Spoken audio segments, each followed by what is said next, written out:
Hey, what's up? Welcome back din sa ating channel dito sa Bobs TV. Alright, sa tayo nagbabalik ulit mga kababayan at ito nga pag-uusapan natin, no? Itong naging pahayag mga kababayan ng ating Yusek Claire Castro na kung saan ay sinabi nga po, no, niya dito na ang ating Vice President, no, si Sara Duterte ay ayaw daw makipagtulungan sa ating gobyerno mga kababayan. Grabe, no? Vice Presidente ka ng Pilipinas. Kung talagang bukang bibig ninyo ay serbisyo para sa taong bayan, bakit ayaw ninyong makipagtulungan sa ating gobyerno? How ironic na sinasabi ninyo, no, na walang pondo ang inyong mga proyekto. 'Di ba? Pero may pondo naman binigay sa ano, 'di ba? OVP. Pero sinasabi nila na yung ibang proyekto raw nila ay hindi gumagalaw kasi wala nga daw pong pondo. Pero makikita natin mga kababayan laging nasa abroad, ano. Abay, syempre, didepensa yung mga alagad niyan, yung mga DDS niyan na nagtatrabaho yung ating Vice President Sara Duterte. Pero mga kababayan, kung matatandaan ninyo, yung pagta-travel abroad po ng ating Pangulong Bongbong Marcos na naghahanap ng mga investor dati, no, ng mga unang taon, no, yung mga unang times na nakaupo siya sa gobyerno bilang Pangulo ng Pilipinas, ay sinisita rin, no, netong mga DDS na to. Pero ngayon mga kababayan, yung ginagawa ng ating Vice President Sara Duterte, no, na pa-travel abroad at nakikipag-meeting sa mga OFW, no, ay tila nagbubulag-bulagan din sila. Kung sisitahin nyo ang ating Pangulong Bongbong Marcos sa pagta-travel abroad, no, na nakikipag-meeting, naghahanap ng mga investor, no, na mag-i-invest dito sa ating bansa, bakit hindi ninyo sitahin ang ating Vice President, no, na nagta-travel abroad para tignan, no, ang mga OFW? Okay? Mga kababayan, hindi sa sinasabi ko huwag bigyang halaga ang mga OFW. Hindi po yun ang ibig ko sabihin. Ang sinasabi ko po dito is yung usapin ng pagbabiyahe. Diba? Kung yung pagbiyahe ng ating Pangulong Bongbong Marcos ay sinisita nila, bakit yung pagbiyahe ng ating Vice President ay hindi nila sinisita? Kung makitid ang isip ninyo mga kababayan, bibigyan nila ng maling kahulugan itong aking sasabihin. Pero kung titignan ninyo sa konteksto, mga kababayan, yung pagbabiyahe ang sinasabi ko dito. 'Di ba? Dahil sa pagbabiyahe na yan, pera ng taong bayan, no, ang ginagastos po diyan. 'Di ba mga kababayan? At sino pa mga kasama sa pagta-travel na yan? Si Senator Amy Marcos. 'Di ba? Yung sa Malaysia kasama pa si Senator Robin Padilla. 'Di ba? Oh, paano nyo i-explain ngayon yan? Okay, so yan ang ating alamin ngayon at pag-uusapan. Pero syempre bago ang lahat, please don't forget to subscribe, like, share at comment dyan sa comment section. At pa-click na rin ang notification bell para ma-update po kayo sa mga latest video uploads natin. Shoutouts tayo sa mga bago natin subscribers dyan at mga followers, mga babayan. Maraming salamat po sa inyong suporta. No? Okay, sa palaging nandiyan kayo. Okay, so wag na natin patagalin to at umpisahan na natin. No? Panoorin natin tong press conference ng ating Yusek Claire Castro para mas maliwanagan tayo dito mga babayan. Let's go. Puro naman po siguro negatibo ang sasabihin ng Vice Presidente sa pamahalang ito. At totoo yun. Pinatunayan niya na wala siyang balak tumulong sa Pangulo sa anumang issue patungkol sa bansa. Nakakalungkot po yun. Ang impeachment po against Vice President Sara Duterte ay kasama yung confidential funds na sinasabing hindi na raw maipaliwanag ang saan ginastos. Ito si ano to? Po natin na merong nakaambang si Net25 na reporter, mga babayan yung nagtatanong dito, no? Impeachment. si Eden Santos. Against President Ferdinand Marcos din, ang Duterte Youth. Ang sinasabi po, ang Pangulo ay... Ano pa bang aasahan ninyo? Pangalan pa lang, Duterte Youth na. Duterte na. Diba? So, kung ang ating Vice President ay sinampahan ng kaso, no, na impeachment, mga kababayan, no? Yung Duterte Youth na yan, talagang kikilos yan para maidawit din, no, ang ating Pangulong Bongbong Marcos. Ganyan mag-isip yung mga yan diba? Ganyan mag-isip yung mga yan. Damay-damay na. Diba? Para kung sakaling ma-acquit ang ating Vice President sa impeachment, mga kababayan, no? At ang ating Pangulong Bongbong Marcos ay mapagtagumpayan nila, no, na mapa-impeach, di uupo na yung BP natin. Ganun lang kasimple yun. Yun yung logic nun, mga kababayan. Diba? Ginagawa tayong tanga at bobo na itong mga to. Pinakamalaking... Akala siguro ng mga Duterte Youth, hindi natin nakikita o nababasa yung mga kilos at galaw nila.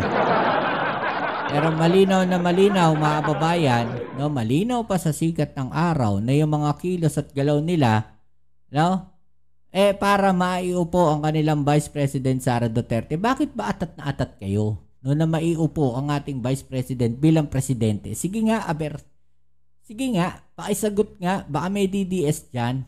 No, bakit atat na atat kayo? Kayo yung laging nagsasabi, malayo pa ang nung umpisa pa lang sinasabi ninyo, huwag kayong mamulitik ha. No? Malayo pa ang 2028, pero sila, no, yung kuda ng kuda, sila yung putak ng putak, sila yung daldal ng daldal, sila yung maiingay. Di ba, mga kababayan? Sila yung may mga ginagawang hakbang para mapabagsak ang ating Pangulong Bongbong Marcos. Bakit? Siyempre, pag napabagsak nila o napatalsik nila ang Pangulong Bongbong Marcos, uupo na si VP Sara Duterte. Yun naman yung succession nun Diba? Ayaw nila ng politika, pero banat sila ng banat. Anong meron? Diba? Ganong kagulo, no? Parang yung mga utak na itong mga to, labo-labo. Hindi mo maintindihan. Iba talaga yung kanilang mga sinasabi sa kanilang ginagawa, para silang mga China. Mga Chinese. Para silang China yung ginagawa nila, mga kababayan. Parang China, no? Na iba yung sinasabi sa kanilang ginagawa. Diba? Ewan ko, mga pro-China din ba yung mga yan? Nakaambang impeachment against President Ferdinand Marcos din, ang Duterte Youth. Ang sinasabi po, ang Pangulo ay may pinakamalaking confidential funds sa budget ng gobyerno. Ito po bang prosesong pinagdaanan ng impeachment against VP Sara ay ganito rin pong proseso ang maaring pagdaanan din if in case po na ma-file na sa House of Representatives yung impeachment against PBBM? Nasa kamay po iyan ng House of Representatives. At hindi po dapat natin ihambing ang naging sitwasyon ni Vice Presidente sa ating Pangulo. Unang-una po ay wala naman po yatang ginastos ang ating Pangulo ng 125 million pesos sa loob lamang ng 11 days. Pangalawa, nagkatrabaho ng maayos ang Pangulo. Yun walang ginastos na ganong kalaking pera ang ating Pangulo sa loob ng 11 days. Diba? Imagine ninyo, upa sa bahay, no? Milyon-milyon yung halaga. Grabe. Count Pangulo na naaayon sa batas. Ang tanong natin, nagkaroon ba ng notice of disallowance ang Office of the President patungkol sa confidential funds? Meron na ba tayong balita na gumagawa ng mga questionable receipts ang Office of the President patungkol sa confidential funds? Humingi rin ba ang Pangulo ng mga certificate mula sa AFP para pagtakpan ang nagastos na 15 million di umano patungkol sa Youth Summit na inamin naman ni Attorney Michael Powa na siyang ginawa nila para sa DepEd?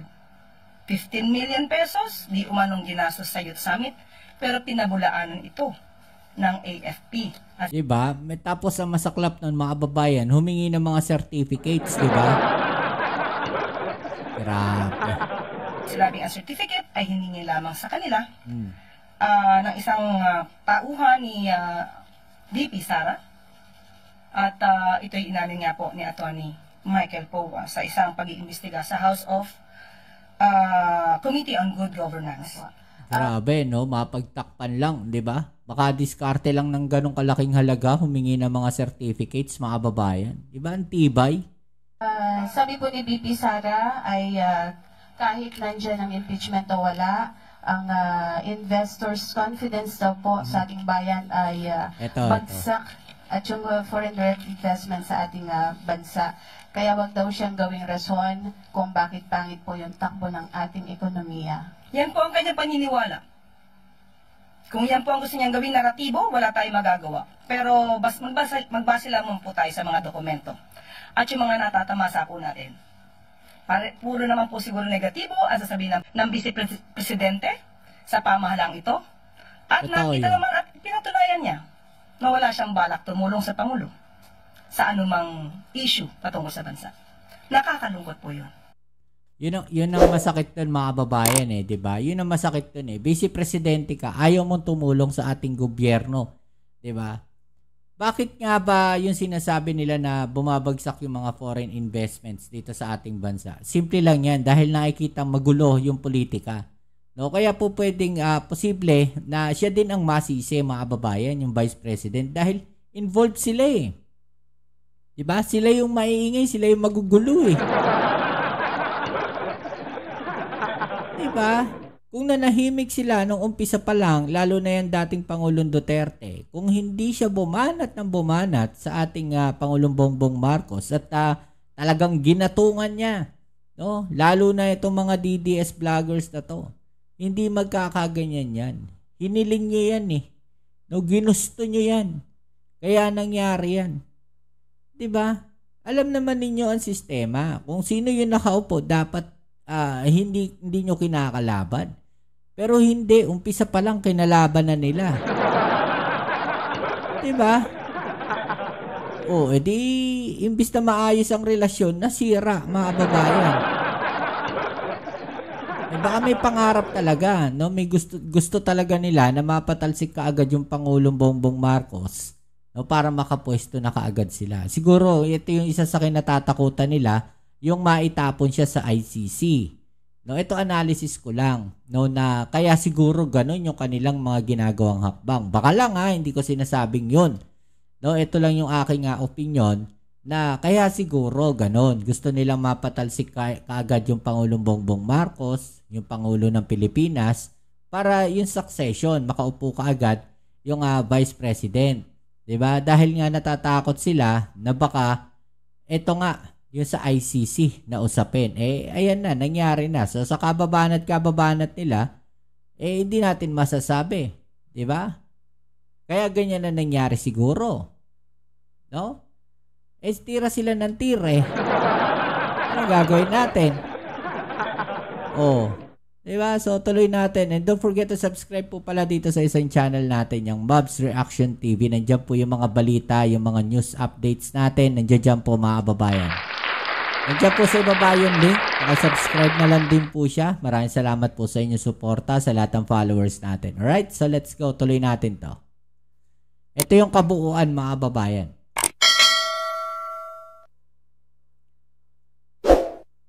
Good afternoon po, Yusek.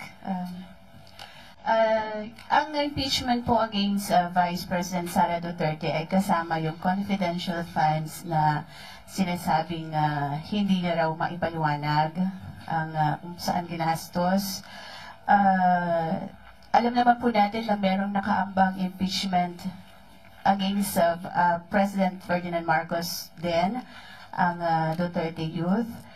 Ang sinasabi po, ang Pangulo ay may pinakamalaking confidential funds sa budget ng gobyerno. Ito po bang prosesong pinagdaanan ng impeachment against VP Sara ay ganito rin pong proseso ang maaring pagdaanan din if in case po na ma-file na sa House of Representatives yung impeachment against PBBM? Nasa kamay po iyan ng House of Representatives. At hindi po dapat natin ihambing ang naging sitwasyon ni Vice Presidente sa ating Pangulo. Unang-una po ay wala naman po yatang ginastos ang ating Pangulo ng 125 million pesos sa loob lamang ng 11 days. Pangalawa, nagkatrabaho ng maayos ang Pangulo. Nag-a-account ang Pangulo na naaayon sa batas. Ang tanong natin, nagkaroon ba ng notice of disallowance ang Office of the President patungkol sa confidential funds? Pero na ba tayong balita na gumagawa ng mga questionable receipts ang Office of the President patungkol sa confidential funds? Humingi rin ba ang Pangulo ng mga certificate mula sa AFP para pagtakpan ang nagastos na 15 million Yun eh. di umano patungkol sa Youth Summit na inamin naman ni Attorney Michael Powa na siyang ginawa nila para sa DepEd. 15 million pesos, di umanong ginastos sa Youth Summit, pero pinabulaanan ito ng AFP. At sinabing ang certificate ay hiningi lamang sa kanila ng isang tauhan ni VP Sara. Diba? At ito'y inamin nga po ni Attorney Michael Powa sa isang pag-iimbestiga sa House of Committee on Good Governance.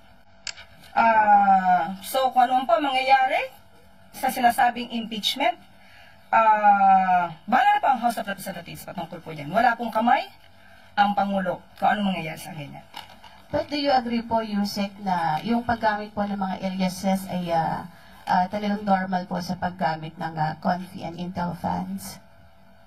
Meron po kasi tayong tinatawag na proper accounting.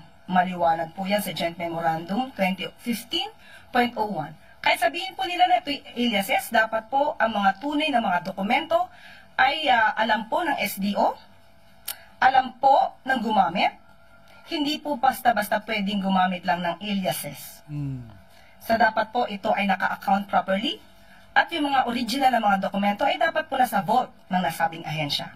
At kapag ka po natap lang ng COA at nagkaroon ng pagtatanong, pwede po nilang ilabas ang lahat ng mga dokumentong ito. Hindi pwedeng magmaang-maangan ng SDO na wala siyang alam. Yun yung sinasabi natin mga babayan, no, na yung mga aliases na yan, dapat merong totoong tao, no? Yun yung ina-explain natin nung nakaraan na pagka ganyan, kunyari, magkakaroon na ng impeachment, matatanong yan. Yun yung isa sa tingin ko na kinatatakutan nila, no? Na ma-expose, no? Na yung mga aliases na yun, baka mamaya, mga wala talagang hindi talaga totoong tao. Diba? Yun yung na-overlook siguro nila o hindi nila nakita, mga babayan, na posibleng mangyari na pwedeng ma-question.